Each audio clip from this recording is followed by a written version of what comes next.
Good morning, Surf City. Thank you to all that have come to the meeting this morning in person. At this time, we're going to call the meeting to order, and I'm going to ask Trudy Solomon to lead us in our invocation, and John Koloski will follow with the pledge. If you would, please stand. Dear Heavenly Father, we praise you today. We thank you for so many blessings that our town experiences on a regular, daily basis. And we just ask that you continue to look over our town and all of the people here and all the people who visit. Help us to always maintain a safe and healthy environment here. As we meet today, help us to see beyond ourselves. Help us to grasp the needs of the present day and things that are forthcoming. Help us to do things for the higher good, for the residents of this town that we love so dearly. Help us to consider all situations, some of them that may not be very visible to us in the beginning. I lift up our neighbors, our lovely families here, and our first responders and our military people. Lord, we ask blessings upon them always. But as the holiday approaches, we ask special comfort given to those who are feeling some kind of loss or grief. And as our people who work so hard to keep us protected and keep us safe, and they are stretched sometimes during this time of year, we just ask special blessings upon them. Bless all of our people abundantly. We pray these things in Jesus' name. Amen. Amen. Remove your hats if you have any. I pledge allegiance to the flag of the United States of America and to the republic for which it stands, one nation, under God, indivisible, with liberty and justice for all. Okay. Welcome again. Good to see all of our staff here and some members of DOT with us today. So at this time, can I have a motion to adopt the agenda? I'll make a motion to adopt the agenda. I'll second. Have a motion and a second. All in favor say aye. Aye. All opposed, same sign. Motion carries. Next item will be public comments. And there are no public comments, so we are going to move straight into our town council work plan items. And item number 1 is surplus resolution, and Carla will present. Thank you, Mayor. You have the resolution in front of you. This includes retired flags from the beach accesses, several items from the Welcome Center, and a 2003 Ford Explorer that would all be likely put on Gov Deals, but possibly other means if necessary. Who lost their Ford Explorer? Jason. Jason. It's been a good card to us. Anyone have any questions concerning these items? Nope. If not, do we have a consensus to move forward? Yes. I agree. I agree. Okay. Item number 2 is a resolution for the utility write-offs, and David Price will present.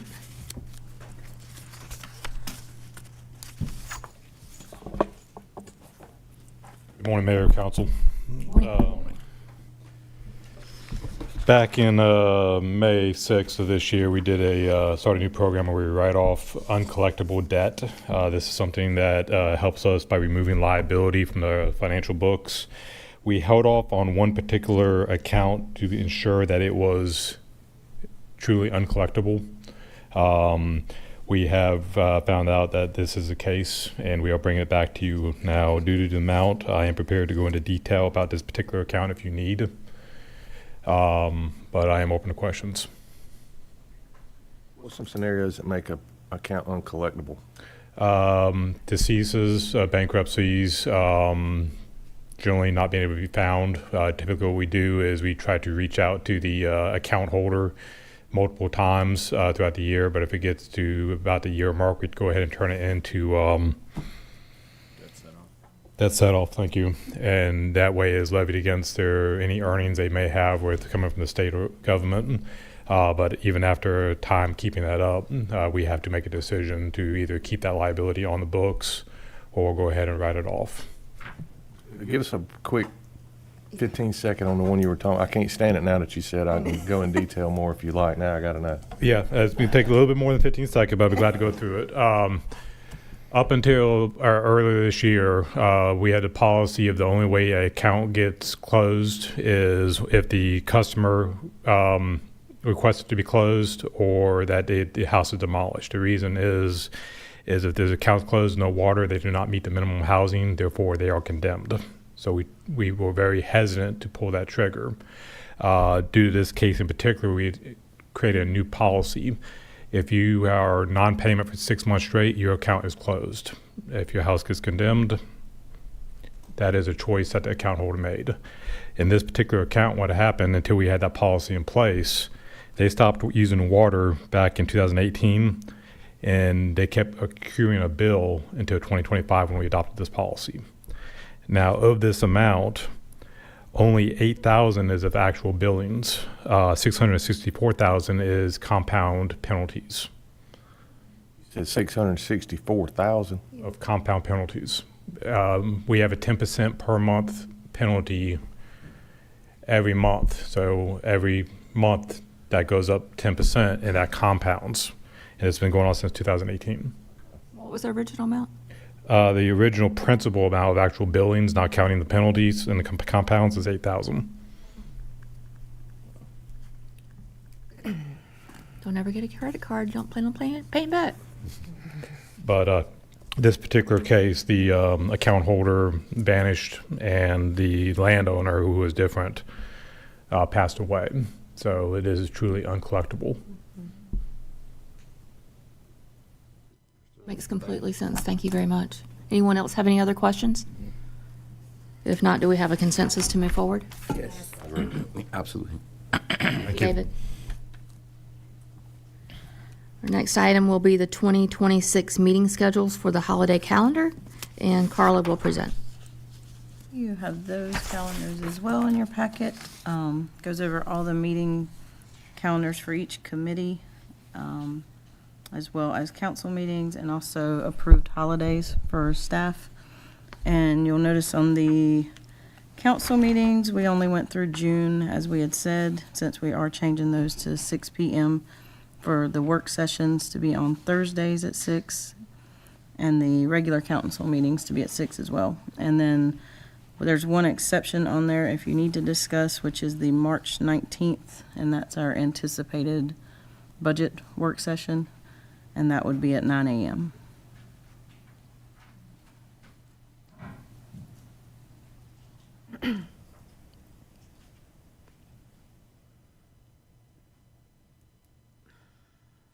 Anyone have any questions concerning the dates for 2026?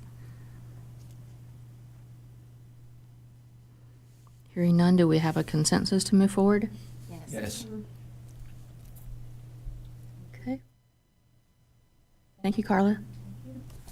Next up is tax release discovery, and Melissa, our finance director, will present. Good morning, Madam Mayor and Council. Good morning. It's tax season, and we have received a list of discoveries and releases from both Onslow and Pender. Those discoveries and releases need to be approved by council. Included in your packet is a list of both. We request consent to add this to the list on the consent agenda. If you have any questions, I'll be glad to answer them.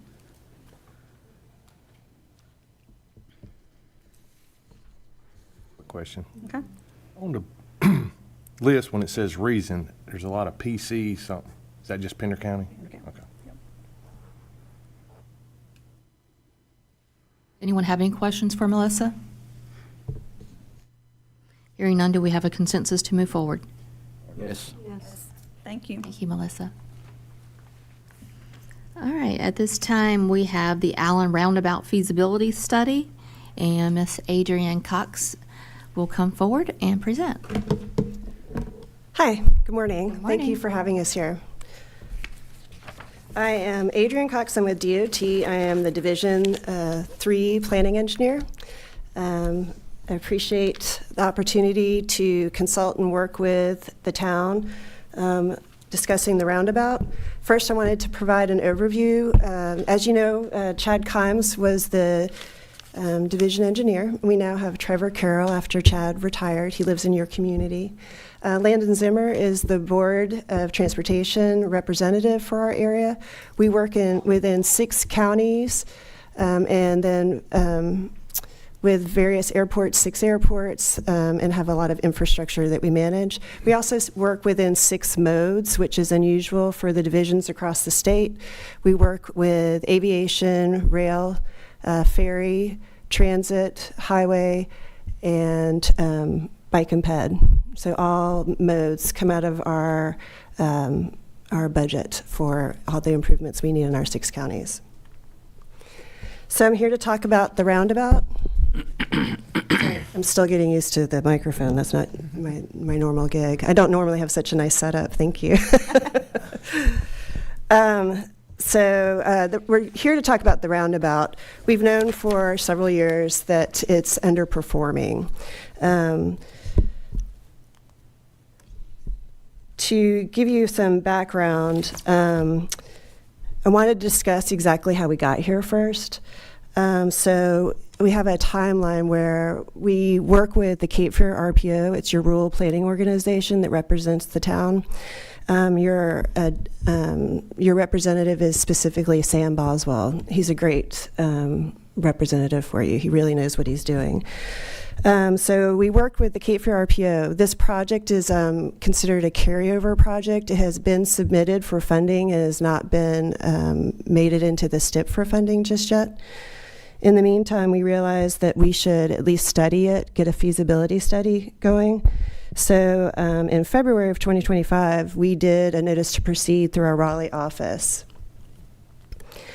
And then we had a kickoff meeting in May, and here we are now in November, but at the end of September, we realized you all were getting more and more emails and requests to make improvements. And so Kyle reached out to us to see where we were exactly and what else we could do. And he had followed along and participated in the study that we did. So if we first talk about the existing conditions, we realize that all approaches to the roundabout are 2-lane undivided and that there are free flow slip lanes. There are currently sidewalks on both sides, but those end or terminate at the main intersections. And there are currently, there's no pedestrian crossing at the Topsail Drive to the southern section of this map. The existing conditions of the average daily traffic, this is our baseline, basically. So from NC 210 right now, or 2023, in summer and weekends, when we know is your prime time is 24,000, and that's your average daily traffic. It's the overall of traffic for the year. That's your median. At NC 50 South Topsail, you have 13,800, and at NC 210 and NC 50, you have 30,400. If we look at the growth and what the projections might be in 2045, those will be 26,900, 15,400, and 33,900. That's basically with that compound annual growth. For our analysis, we looked at the traffic volumes report, and we did look at those in March, and then we did counts in June of this year.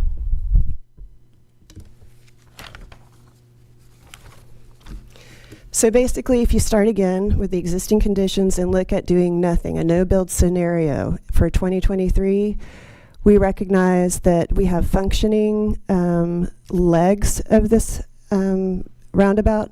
The problem is that it's unbalanced. So that's really what it gets to, and that's what you can see in these diagrams. So you're starting off with levels of service, but you can see it goes from A to A and then to C in the future year build, but also you have an F rating level of service. That is not like school, A, B, C, D, E, F, it's not a fail, but that's how we monitor and realize that we need to make improvements. So with the notice to proceed, we started that on February 18th, and we identified stakeholders and invited them to the study. Our consultant was Banesh. They've done a great job with their analysis. For the town of Surf City, we had Teresa Batts, Mayor Batts, Kyle Brewer, and Jeremy Smith, your town planner, who I worked with in Jacksonville. So great guy, good job. Cape Fear Rural Planning Organization, again, was Sam Boswell. And then from the division, we have myself, Eric Ritzel, who's our corridor developer, and David Leonard, who's head of our assistant head of our project development team. We also included from our Raleigh area our feasibility study unit, which is Jane Newark, our congestion management team, and our EDTE, and that's basically our traffic analysis. So they just run the numbers for us and look at the modeling. And we did look at the modeling across, we have a modeling for the state, but we also have it we shared with Jacksonville to kind of look at how things are impacting. So we look at the bigger picture when we look at the traffic. So when we spoke with Kyle and kicked off this meeting, he said that our goals were to reduce congestion from the north and south, relocate the pedestrian facilities within the roundabout, and realign it with the overall goal of the town to reactivate Roland Avenue and kind of channelize that area so that people would go north to the park and where you have all your activities and events.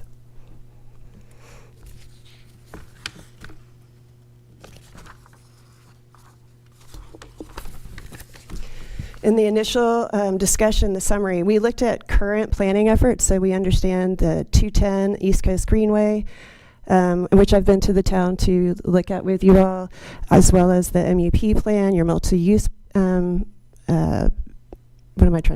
multi-use paths, and then the Cape Fear Regional Bike Plan. We reviewed crash data, we looked at the constraints analysis, we understand the average daily traffic, and this is the annual average, which you can see varies from 6,500 to 22. So that's the difference from your seasonal to non-peak times. And then your speed limit is 35 miles an hour. And then we looked at additional transportation projects that are proposed in the vicinity. And then we understand that Kyle made sure that we understood that the town would like an immediate remediation.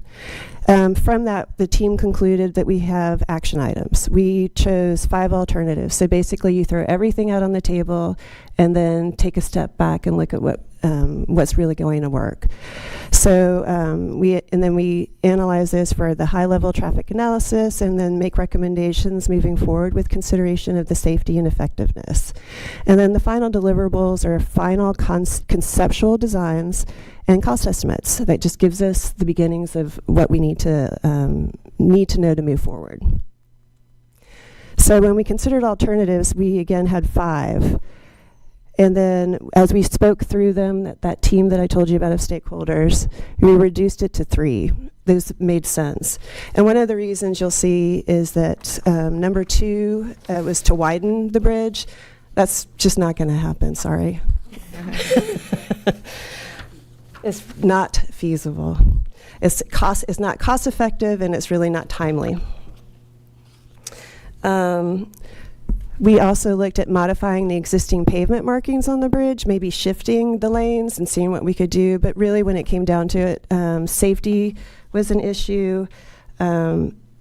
And we did the safety, and it wasn't really feasible due to cost wasn't as big a deal, but it was really safety. And the conceptual design really didn't seem like it would work, so we ruled that out. Additionally, just so you're aware, we did take a look at just reconverting the entire intersection to a fully signalized intersection. And the results of that were just that it operates at a lower overall delay than if you had the no build. So it's just not feasible to do that either. That wasn't considered for conceptual design because we just look at the traffic modeling. So the alternative deliverables that we came up with, so you'll see when we look at costs, we always look at right-of-way utilities and construction, and then the total cost estimate. Of the 3 alternatives we selected was 1B, because even in the first concept, we still split that up because it was moving the pedestrians. And we selected B, which I'll show you. And you actually have maps in front of you that will show these 3 alternatives, but we'll go through them on the screen. I didn't want to give you too much to divert your attention, but just wanted to make sure that you're aware of those are in front of you. So the first alternative is to add the sidewalk and widen the existing sidewalks for the multi-use path along the Topsail Drive and Roland Avenue, where you all is the cross section that would go over to the park area. And then that would redirect all the pedestrian activity and reduce the conflicts within the roundabout. And then in the alternative 1 is basically the same. We wanted to connect the NC50 Topsail Drive, the 2, right now they're segmented, and so we considered connecting those, so adding a leg to the roundabout. And then the last one was meter, adding a meter, a ramp installation, which would be the first of its kind in North Carolina. And we did have Dr. Hummer, who is with NCDOT, but he travels the world providing insight to traffic calming, safety, and everything that we look at. Basically, he's the go-to, and he suggested this might be an alternative for us to consider. One of the benefits of that is that it is a low-cost idea and could be implemented without a lot of extra consideration for construction, because you don't have to worry about right-of-way or utilities, and it's not an overarm meter that we were talking about, and you'll see it in this presentation. So the first one, again, we're talking about adding sidewalks.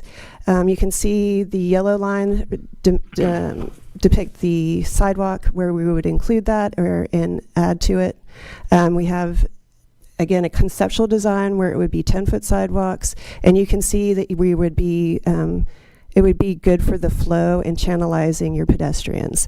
It takes them out of that roundabout, changing up the dynamics of conflict, and then takes them down Roland Avenue and north to the park. We would also Excuse me. We would also consider pedestrian crossings and a solar rectangular rapid flashing beacon. We have these throughout our division. They seem to work with the speed limit of a 35 miles per hour area, and understanding that this, if you channelize your pedestrians, people will come to expect those pedestrians in those areas, and it's safer. In our alternative 3, we consider opening up the movement from, I think that's south Topsail to North Topsail. We don't know that this is favorable. We just wanted to make sure that you're aware of it. Again, we would channelize the pedestrians moving across, add sidewalks, and the pedestrian flashing beacons. And then lastly is the meter ramp. We would install it between, and you can see it's the height of it. This example on the right, that's actually an example from more of an expressway going faster. Your speed limits are higher. But the goal of it is to create that gap. So when you're in a roundabout, the right-of-way is to the drivers within the roundabout. Those entering are supposed to yield and find their way. I like to compare it to a revolving door entry to a hotel that people see, and you just wait your turn and you ease into it, and there's openings. The difference is you have the sliding compartments in that door that keep you separated, and so it makes it more obvious. And so sometimes I think that's what we have problems with our users, that they don't understand that dynamic. But I think because we've increased the use of roundabouts in the area and across North Carolina, it's starting to become more normalized, and people are learning. There's always a learning curve in everything that you change. So we think that installing the meter would help because of the unbalancing of the unbalanced use of the legs of the roundabout, that would help bring people into a start and stop, and also help with the conflict of people trying to be polite and let people in. It would help reestablish the role of how that should work. I do want to share that we have what we call our STIP, our State Transportation Improvement Program. That's how we fund all our projects. It is our 10-year capital improvement program for DOT. The Board of Transportation did just adopt a new STIP this past July, and it's a 10-year program, but every 2 years we reevaluate. We reevaluate for cost, efficiency, and redundancy as projects come on, if there have been changes to transportation, traffic, and how it's impacted by projects that come online, basically. So we did submit this project, the roundabout. We did do it with the idea of concept 3 with the pass-through, but the goal is to understand that these are conceptual designs, and if the project was picked up, we would reevaluate and do a closer look at what would be best for the project and make some headway. So our next steps are to continue to evaluate funding alternatives. The problem that we have as an organization is that we do follow the STIP. It's a law of how we pay for our projects and do our funding. We compete across the state. We compete at a statewide, a regional, and a division level for all our projects. So that's where we have some limitations. But the town did recently submit 4 projects for TAP funding. So occasionally we have different funding opportunities that will come in grant as a grant opportunity, and your town did to help with the pedestrian facilities as we move it and channelize it, which is one of the major goals of what we discussed in this project. And then we're talking with our traffic team to see if there are any opportunities. We know that we make adjustments, and we always receive requests. We receive them through individuals, through elected officials, and at our meetings with Mr. Cannady, who participates with us at our Cape Fear RPO meetings. So we're always involved, and we have those meetings once a month. So we always kind of know how things are going and what's needed. So we continue to evaluate those. As far as the STIP, next spring we'll have an idea of how this project scores for potential funding, and then the STIP would be finalized in 2027. The only thing I would add to that is that how a project scores doesn't necessarily, and if it does score for funding, it doesn't necessarily mean where it would be in that 10-year project list. It could move up depending on how it is scheduled and how the funding mechanism works out, because we're just trying to balance each year through that 10-year process.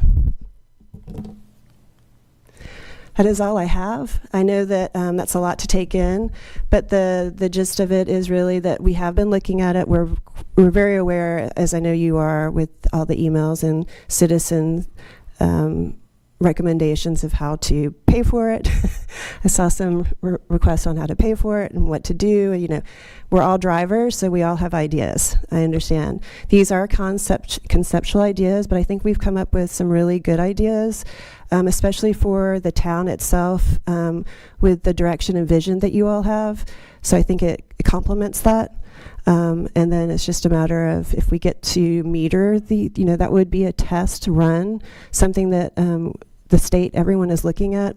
We just did a training session in Raleigh to discuss this, and we do have a local consultant who is doing a pilot study and looking at these, and we'll have a paper back out, a report in the next year or so.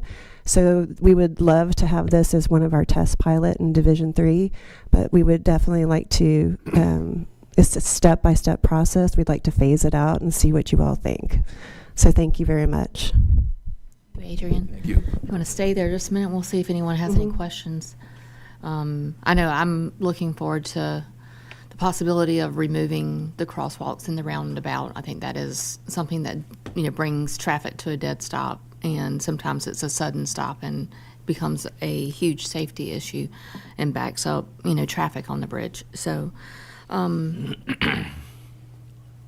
if this does, you're saying that would be in 26, in January, or in April that we get approved? Well, so the funding that was requested by the town, we'll have some idea of how that plays out in January of this upcoming year. So in 2 months. There's a possibility. TAP funding for the grants. Yeah, I'm sorry. Let me say, I do have Michelle Howes here. She's with DOT. She's our deputy division engineer. So she's also here to answer questions because she gets to work with the bigger picture. So I just wanted to clarify the January date of receiving feedback on the funding that the town submitted for the PED crossing improvements. That's what we'll get feedback on if the project scores and receives funding. We're hoping to hear that result in January. As far as the bigger picture for the roundabout options, we won't know that until January of 27, what the funding looks like. And with the ramp metering being a lower dollar figure, that's something that could be sought after contingency funding from other elected officials, and we can help highlight and put a package together to help seek funding in those avenues, with it being a lower cost alternative. But DOT in Division 3 doesn't have funding to put forward on that, but we're happy to work with the town if there's other funding avenues that we can help support going after. Is the goal for the meter to help people understand how to work the circle, or do we think this is going to alleviate backup? We think that it could help alleviate backup by creating more gaps in the flow of the traffic through the roundabout to help allow for more coming out of South Topsail into the roundabout, and those coming from the north into the roundabout, creating a little bit more of a gap by metering those coming off the bridge onto the island. And kind of creating a gap for them. So 2 places? That's my question. So It would just be one location, metering them with a stop condition to get into the roundabout from the bridge. Right, but we do have a significant amount of traffic that backs up on South Topsail. Right. So how does that So by meter help? stopping the traffic from the bridge into the roundabout, it creates a gap for those from south going into the roundabout to have a little more. That's 1 meter. 1 meter, yeah. So it'd just be one signal that would be installed. But there's also a significant amount of traffic coming down North New River. Correct. So And it still helps with that it whole still system? helps. Yep, it still helps with the whole system. still have your step lane, and I hope everyone in your idea, so this is marked, so that this is for to go to the north side. So what you want is for this flow to just have a yield, that kind of yield, and it is censored so that they would understand. So one of the benefits of a roundabout is it slows people down, it's more safe. But the other thing, the idea is that it's supposed to flow and you don't have to worry about timing. Whether if someone's there, that's different. If no one's there, you don't have to wait at a light where no one is, right? So when you're trying to go around to make that left, which is always where most accidents happen, it just gives that gap so everybody's moving through and creates that gap that I was talking about in the turnstile of the hotel around turning door. That gap is by the window doors, and that's what we're trying to create with the meter. I hope that's not too confusing. And we understand that this would be a pilot effort, and there's not a lot of roundabouts across the country. There's a couple in Oregon, and I believe a few in DC. So it's something that we're studying, but there's not a lot of research on across the country yet. But it is something that, with the analysis that we have done with Dr. Hummer, he believes could be beneficial in this situation. So you said this would be the first meter in North Carolina, but is there a meter is there one in the U.S. somewhere? And the roundabout, yeah. Is there one being used somewhere in the U.S.? There's a few in Oregon and then a few in DC. Oregon. Yeah. Okay. So that's what he's comparing against with, limited implementation across our country. I think I understand that it's going to create a slow pace, so it'll stop, so let the traffic from the south enter the roundabout. But what does that do to traffic back up on the bridge itself? Is that gonna? It's still going to be backed up to some degree. I mean, it's just hard with. You can't really relieve that, but Yeah. so it's basically to relieve the south traffic and some of the north traffic. And it only divides, I think, like at this area, so that you have that right movement and then the left. So, and then there would also be signage to alert people to be aware of it. So, because we understand that people would not be expecting it if it were new. So we would make sure that we would implement that as well. But it is to, and it's partially that peak time that you have. I just look at it like, okay, so if you slow the traffic that's going south, okay, to let the traffic that's entering from the south into the roundabout. Now the other traffic flow comes to people going to the north, but don't they still have to go around that circle? So what I see when I've traveled it, and I try not to travel it after 10 o'clock in the morning on Saturday, but is that people from the south, entering from the south, still get backed up because the constant flow, the people that are going to the north, coming out off the bridge, going around the roundabout, they don't yield to let the people from the south enter. You know what I mean? And that's what we're hoping the ramp meter would allow for that gap. Okay. So it would stop them from coming off the bridge into the roundabout for a few seconds to create a gap so someone from South Topsail can get into the roundabout to make that movement, and then it would allow the next car to go. I'm just asking the question so it goes out Yep. over the airwaves here, so people at home are going, well, they're not addressing that, but that's so it'll. Yep. Yeah, and see, even coming down a ramp into the ramp, so this is maybe counterintuitive. You're supposed to be merging into traffic. But the idea is that when a light changes and everyone is coming down at the same time, not everyone is going to be able to merge at the same time. And so that's what this creates, is that gap, so that these cars don't have to necessarily move over, and they may not have the opportunity to.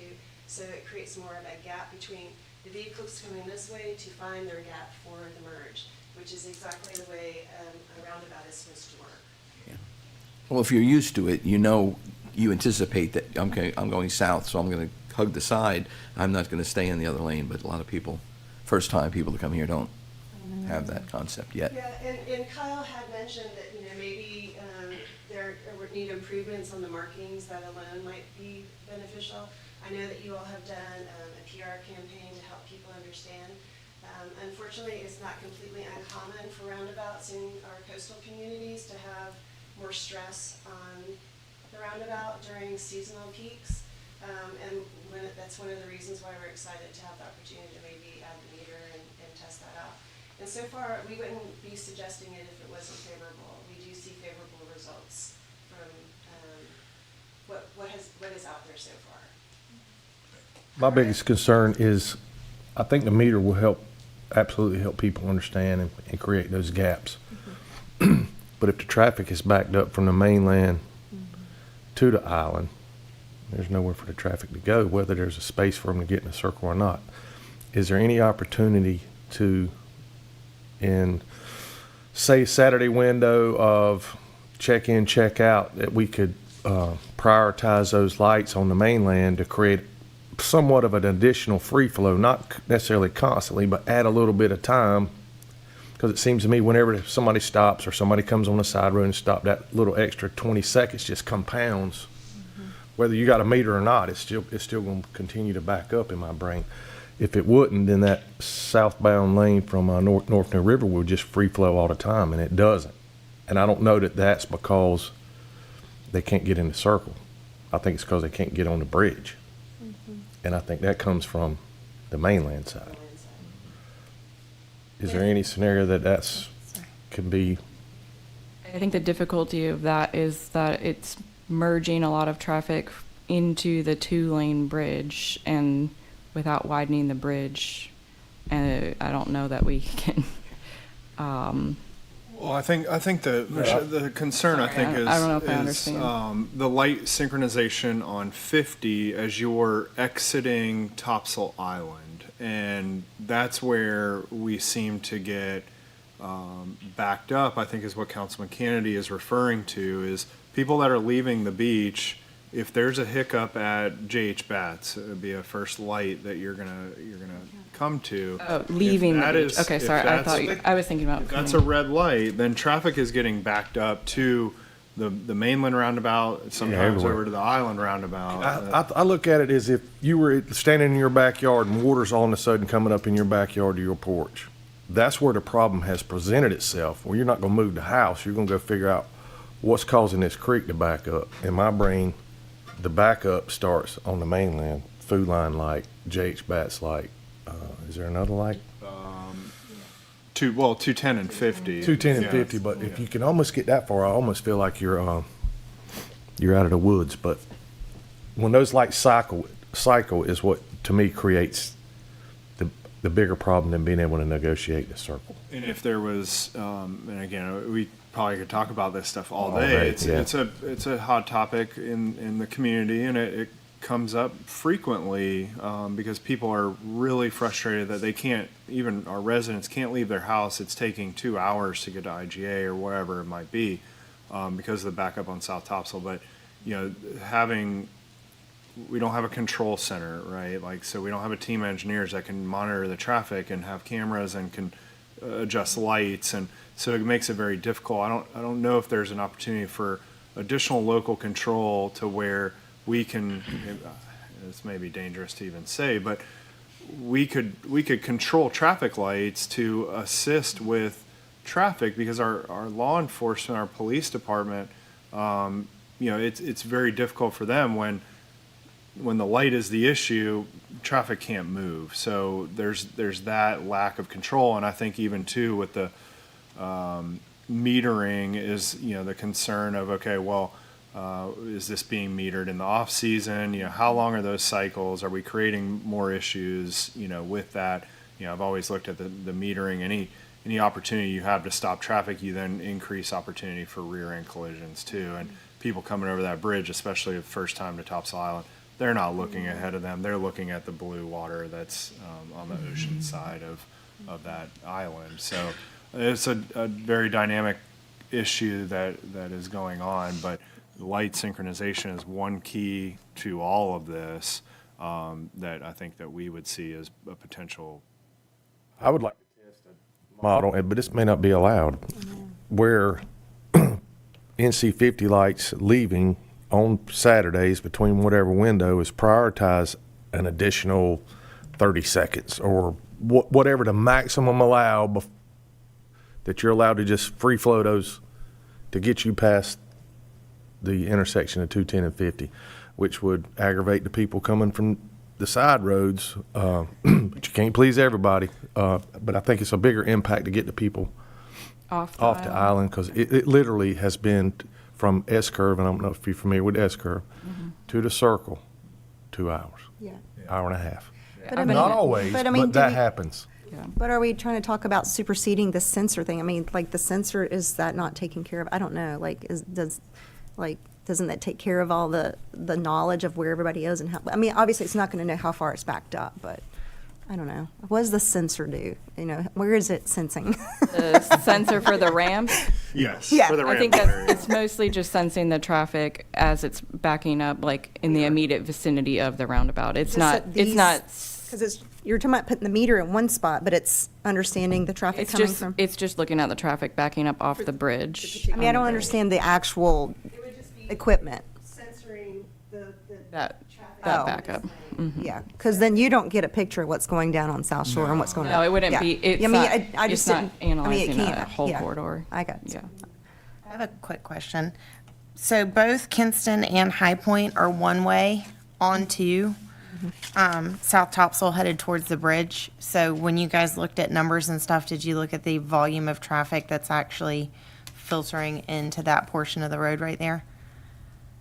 They looked at a whole study area of the traffic. Those two back up, and then it, like, that's part of it too, is you've got these double zippers that happen right there in the middle of the roundabout, and with all of our parking and the congestion that happens in the middle of town, since that tends to be the easier way to get out to the bridge, people from the Island Town Center in general use that route, and it's right there on top of the roundabout. So when you've got people that live all the way at the other end, they don't have the option to get in and get out quickly.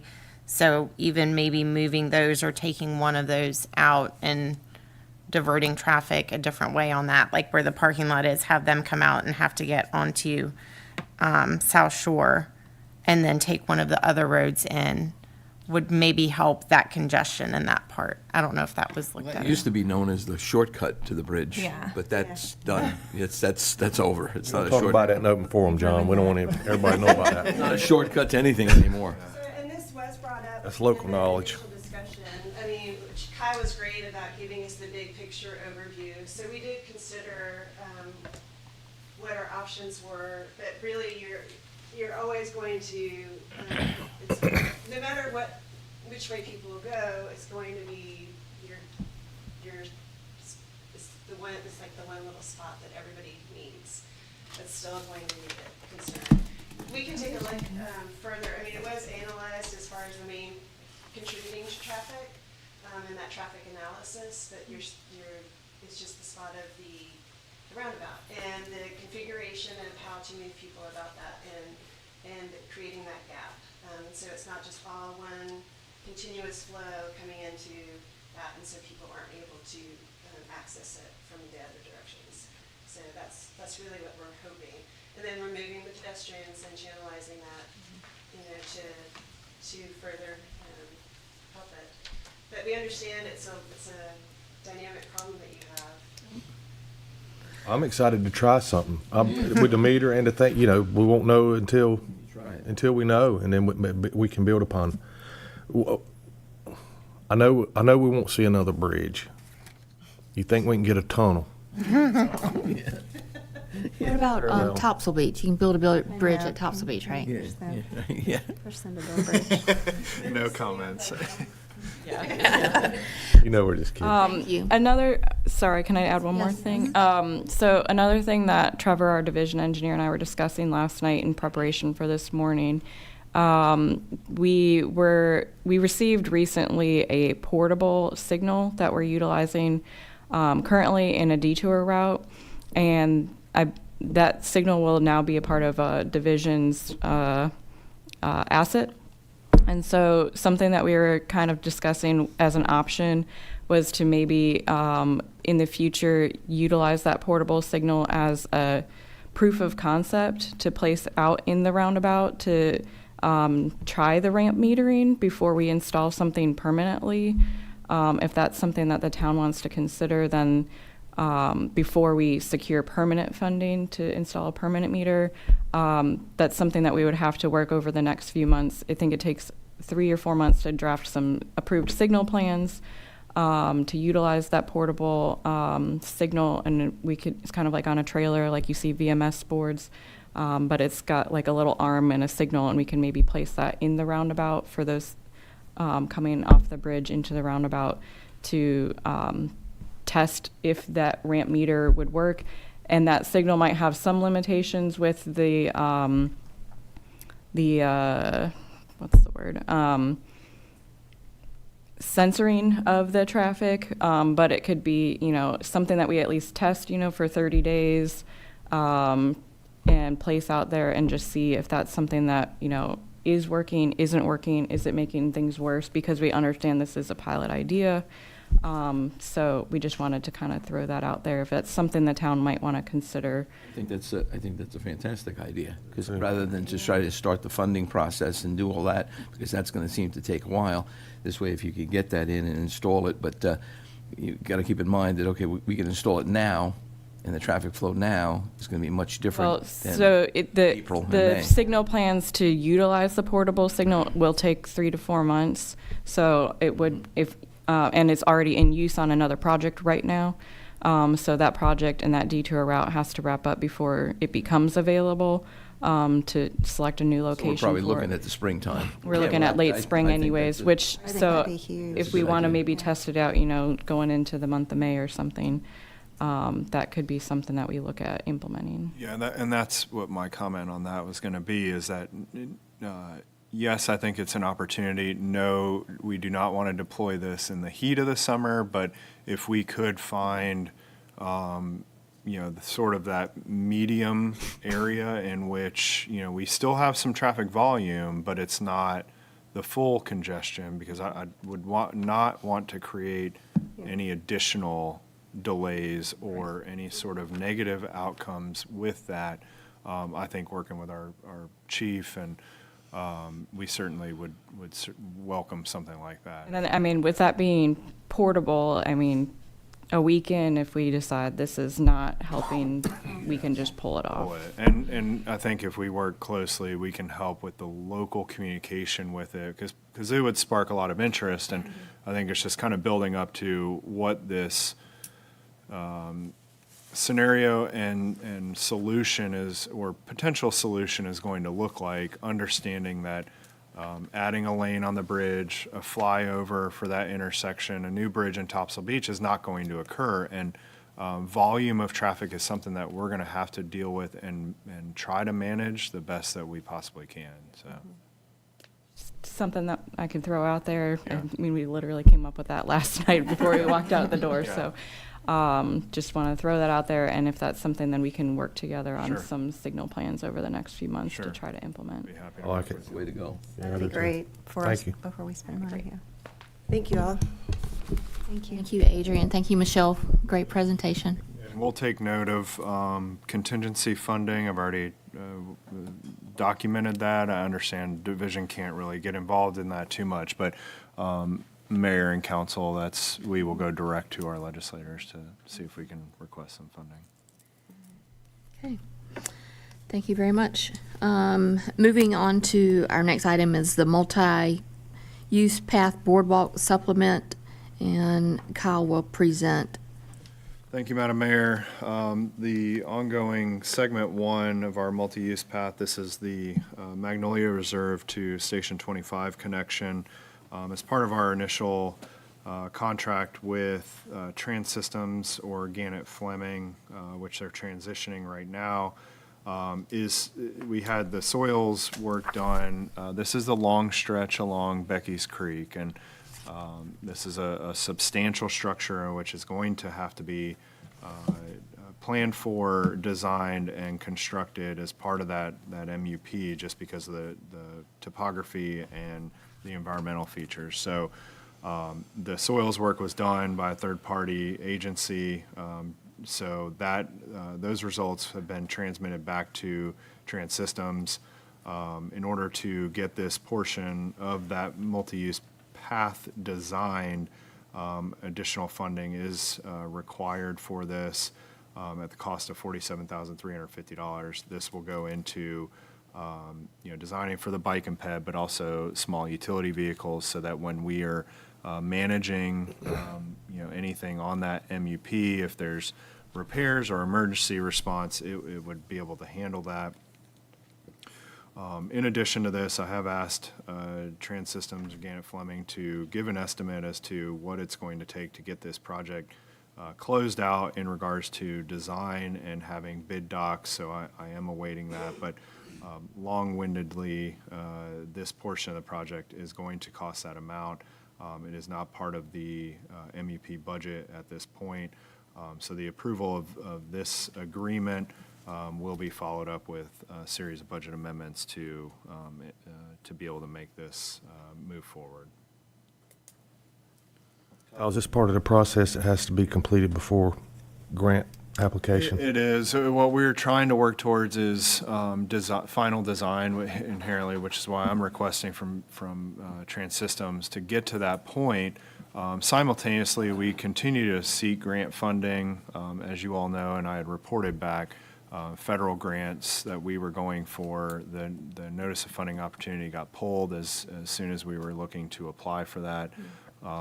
Actually, just this week, the mayor had signed off on a regional letter to our congressman seeking additional grant funding opportunities like the TAP funding, et cetera.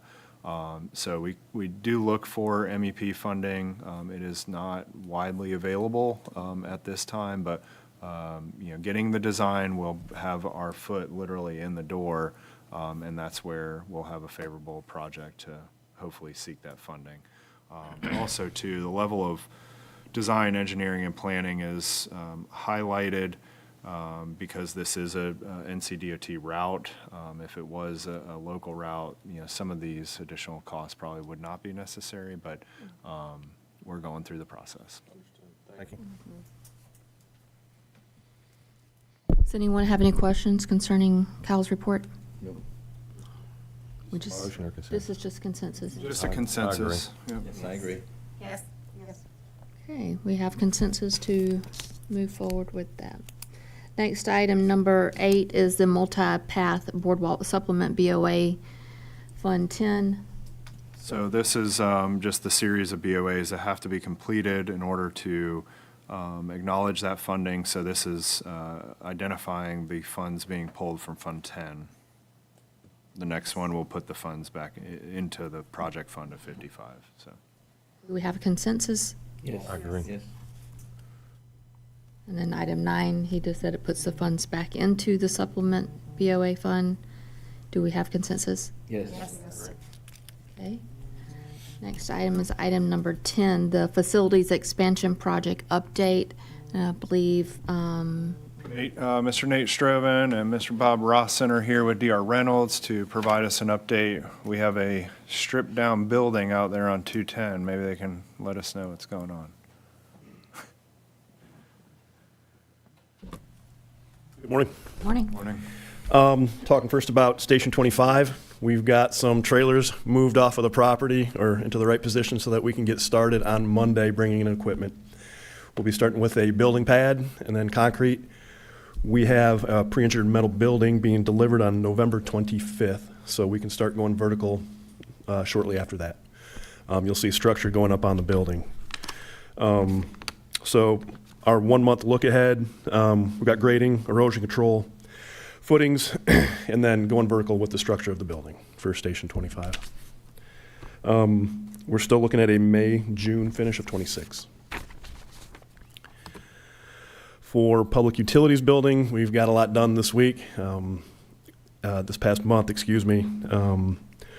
We've got the demolition done on the building and the concrete in front. We've got grading done along with erosion control. We've got plumbing and electrical underground underneath the slab, underneath the new slab. That slab will be poured on Tuesday of next week, and we will be going vertical on December 1st. Yep. After that, you'll see structural studs going along the perimeter, roofing, and closing the building in over the next month. Still looking at a July 26th finish. Any questions on that? I just want to compliment you on how well the site looks while you did the demolition. It was so well maintained, and I was very impressed. I appreciate that. I'll pass that along to our superintendent. Good morning. Just update budget-wise, on Station 25, 60% of the buyout complete. We're about 3% under budget on it, not near as what we are over at the pub building. We're 65% bought out, and there is a substantial under savings, over $250,000 under budget currently. Neither project has touched in any contingencies, any perceived tariff increases have not been touched, so that money is 100%. That's not even figured in with our savings, so that's good for you. Good news. The 3 storage maintenance buildings for pub, the design is supposed to be at a part where we can price it the first week of December. I hope to get something to Kyle the early January. For sure, we will be back to you at the January workshop to discuss where we are with that part of the project. And in talking with Parks and Rec, we are getting close to being able to start some type of idea of what to build over there. So the architect is sitting back where we're ready. We have the ability to start moving forward with that. Do you have any questions on that side of the? Any questions? No. But again, it's been a joy to be here, so thank you. Thank you for the update. Okay, if there are no further comments, then can I have a motion to adjourn? I'll make a motion to adjourn. Second. A motion and a second. All in favor, say aye. Aye. All opposed, same sign. We are adjourned. I hope you have a great weekend. Christmas tree lighting. Everyone come out tomorrow between 4 and 7.